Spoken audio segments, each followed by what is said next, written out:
इस बयान को सुनिए। ओबीसी समाज जाग रहा है और मनुवाद से किस प्रकार लड़ाई लड़ने के लिए ओबीसी समाज तैयार है। ओबीसी महासभा के अध्यक्ष साहब बघेल साहब को हम प्रबुद्ध भारत पेज की ओर से सैल्यूट करते हैं। आप जाति के नाम पर शोषण कर रहे हैं। धीरेन्द्र शास्त्री बताइए ना, धीरेन्द्र ने आवाज उठाई कहां? जब यादव समाज का मुंडन हुआ, धीरेन्द्र का मुंह नहीं खुला। जब कुशवाहा समाज को बाथरूम पिलाया गया, पैर धुलवा के पिलाए गए, धीरेन्द्र का मुंह नहीं खुला। किसी नाई समाज के लोगों को साथ अन्याय अत्याचार होता है, धीरेन्द्र का मुंह नहीं खुलता है। किसी बघेल समाज के साथ अन्याय अत्याचार होता है, धीरेन्द्र का मुंह नहीं खुलता। किसी और जाति के साथ, लोधी समाज के साथ, गुर्जर समाज के साथ, कुशवाहा समाज के साथ, पटेल समाज के साथ, जाटव समाज के साथ, किसी भी समाज के साथ, किसी भी जाति के साथ अन्याय अत्याचार होता है, उनके साथियों को मारा जाता है, उनकी बहन बेटियों को लूटा जाता है, तब धीरेन्द्र शास्त्री कहाँ रहता है? धीरेन्द्र क्यों नहीं बोलते? फिर धीरेन्द्र क्यों नहीं बोलते कि हमारे हिंदू भाई हैं, आप लोग इनको कौन सता रहा है? कौन सताता है? आज से नहीं, मेरा जन्म आज 42-45 साल की उम्र मेरी भी हो गई है। हमारे पिताजी और हमारे गांव के लोग बोलते थे कि हमारे लोगों ने हमें लूटा। 50 साल पहले हमारे पिताजी की छोटी उम्र रही होगी, वो हमें बताते हैं लोग कि हमारे आसपास के लोग यही लोग वो हमारे घरों को लूटा, उन्होंने हमारी संपत्ति को लूटा। उन्होंने, कोई मुसलमान नहीं आया लूटने के लिए। आपने तो हमें लूटा और हमसे कहते हो कि मुसलमान तुम्हारा दुश्मन है। लूटने वाले आप, बहन बेटियों की इज्जत छोड़ने वाले आप, हमारी बहनी बेटियों को मारने वाले आप, इनको गुलाम बनाने वाले आप, और बताते हो कि मुसलमान तुम्हारा दुश्मन है। मुसलमान दुश्मन कैसे हो गया भाई? अब्दुल कलाम कौन थे? अब्दुल हमीद कौन थे? मुस्लिम थे। फिर सबने देश में साथ दिया है ना। अभी चले जाओ इंडिया गेट पे, जितने इन लोग जो कहते हैं ना तथाकथित हिंदू, ये हिंदुओं के नाम नहीं लिखे होंगे, देश की आजादी में मुसलमान लोगों के नाम लिखे होंगे। तो धीरेन्द्र शास्त्री तो इस चीज का तो डॉक्टर साहब वो तो समाज को जोड़ रहे हैं। मेरी बात सुनो। आप तो करिए ना, मैंने कब मना किया है? आप करो, धीरेन्द्र शास्त्री को बोलो किसी वाल्मीकि समाज की बेटी के साथ शादी करो।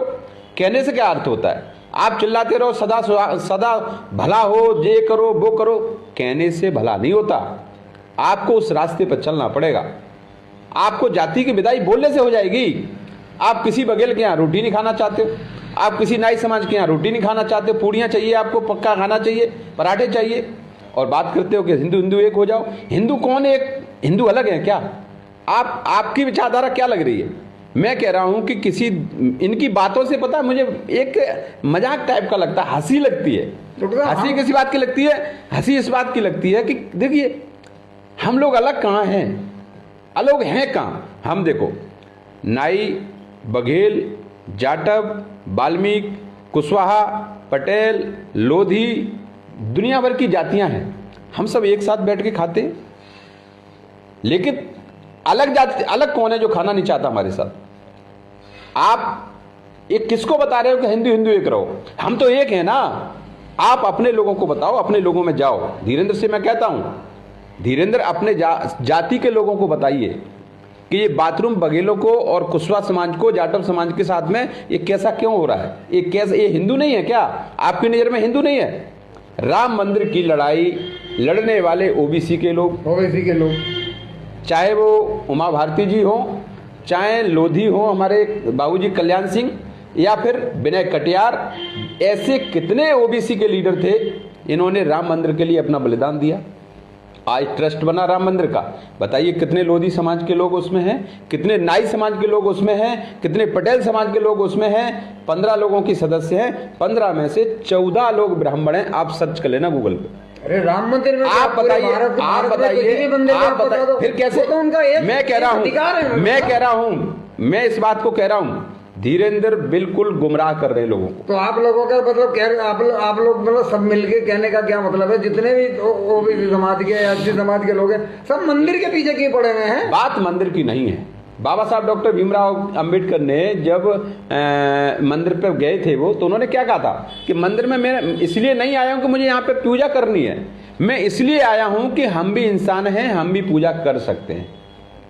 हम इसलिए नहीं आए। कालेराम मंदिर पे जब बाबा साहब गए थे तो बाबा साहब ने क्या कहा था कि हम मंदिर में इसलिए नहीं आए हैं कि मुझे यहाँ भगवान की पूजा करनी है, मैं इसलिए आया हूं क्योंकि मैं भी एक इंसान हूं, मैं भी भगवान मंदिर में घुस सकता हूं, इसके लिए हम आए हैं। तो बाबा साहब को पत्थर मारे गए ना, मारे गए। मेरा उद्देश्य ये नहीं है कि मैं मंदिर का पुजारी बनूं, मेरा उद्देश्य ये है कि आपने हमें समझ क्या रखा है। हम आपकी मानसिकता को जानना चाहते हैं, हम आपकी विचार को जानना चाहते हैं। आप हमारे ओबीसी की जितनी जातियां हैं, अगर किसी के दिमाग में ये बात चल रही हो कि हिंदू एक हो जाओ, तो एक होने की मना किसने किया है? आप कहो ना जाके। एक बात बताओ, अगर कोई व्यक्ति जमीन पे लेटा पड़ा है, कोई गिर गया जमीन पे, और हम लोग खड़े होकर के जा रहे हैं, अगर वो जमीन पर लेटा हुआ व्यक्ति तो हाथ फैला रहा है उठाने के लिए, और हम बगल से निकले जा रहे हैं, अगर फर्ज तो हमारा है कि वो तो जमीन में लेटा पड़ा है, गिर गया है, हमारा फर्ज है कि हम उसको उठाएं।